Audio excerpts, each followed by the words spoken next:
Nagbabalik ang tanghalan ng kampiyon dito sa TikTok Lock. Ang mananalong kampiyon ay mag-uuwi ng 10,000 pesos. At habang tuloy-tuloy ang kanyang kampyonato, tuloy-tuloy din ang paglaki ng kanyang cash prize. Jessica, ilang stars ang bibigay mo kay Ranolfo? Ranolfo, ito ang stars ko for you.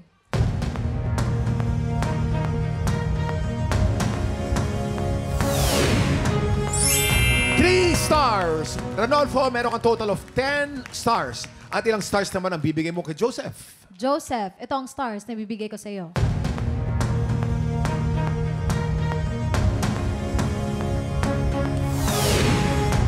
3 stars. Joseph, meron kang total of 9 stars.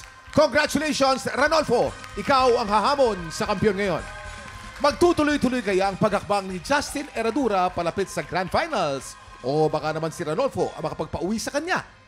Ito na ang kanilang back-to-back tapatan. At yan ang back-to-back tapatan ni Ranolfo at Justin.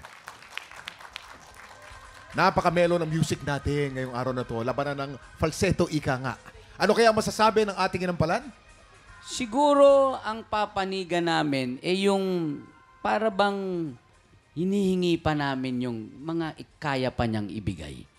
Kasi sa tingin namin, marami pa siyang pwedeng ibigay na iba-ibang klaseng tunog. Kaya excited kami na curious kami actually kung ano pa ang pwede niyang maibigay na klase ng interpretasyon sa iba't ibang genre. Maraming salamat rin. Si Justin, marami nang nabigay. Si Ranolfo, marami pang ibibigay. Hindi natin alam sino sa dalawa. Eto na, kilalanin na natin ang ating kampiyon ngayon.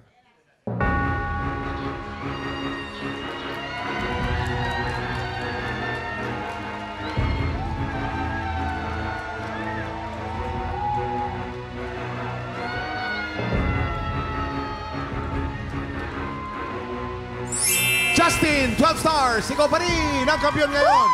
Congratulations! Wow! Grabe yun. Naku, magkano Yes, ng pera ni Justin. Kuya? Kuya? Justin, meron ka ng 60,000 pesos! Wow! Grabe naman yun. Congratulations, Justin. After 6 consecutive wins, 2 na lang ang kailangan mo para makapasok ka sa Grand Finals. Pero para makuha ang iyong ikawalong panalo, isang malaking hamon ang kailangan mong malagpasan. Kung ano yan? Let's watch this. Ngayong 2025, mas matinding hamon ang hinarap ng mga Pilipinong may pusong kampiyon. Dahil ngayong taon, mula sa 5, 8 panalo lang kinakailangan para makakuha ng pwesto sa Grand Finals. Kaya sa harap ng mas malaking hamon, mas tumingkad ang tatag at galing ng ating mga kampiyon. At sa oras na may 5 Grand Finalists na nakapwesto sa Grand Finals, isang bagong pagsubok ang pagdadaanan ng kampiyon ngayon upang makuha ang inaasam na ika-8 panalo.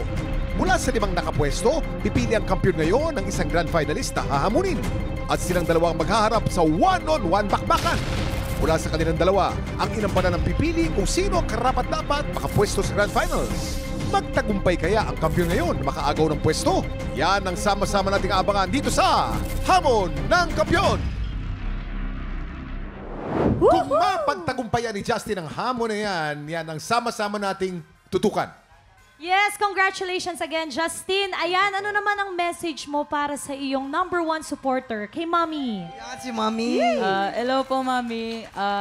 Thank you so much po for the unwavering support po. And syempre po, without you po, wala po ako dito sa stage na kinakatayuan ko po ngayon. Kaya thank you so much po. Congratulations again, Justin. At syempre, sa mga kababayan nating Pinoy sa Japan, excited na kaming makilala kung sino ang ihiranging kampiyon mula sa audition ng Tanghalan ng Kampiyon Japan! Kaya sa mga Pinoy sa Japan na palaban sa kantahan, pumunta na sa official Facebook page ng TikTok Lock para sa kumpletong detalye kung paano mag-audition. Eto na nga po mga tiktropa, bukas ang kasama kong sangre na si Angel Guardian at ang kaibigan ko si Buboy Villar. Ang mga kulitan natin, siguradong todo ulit ang saya. Kaya makitambay na dito sa TikTok Live!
pinanood mo hanggang sa dulo itong video na ito, abay, very good ka.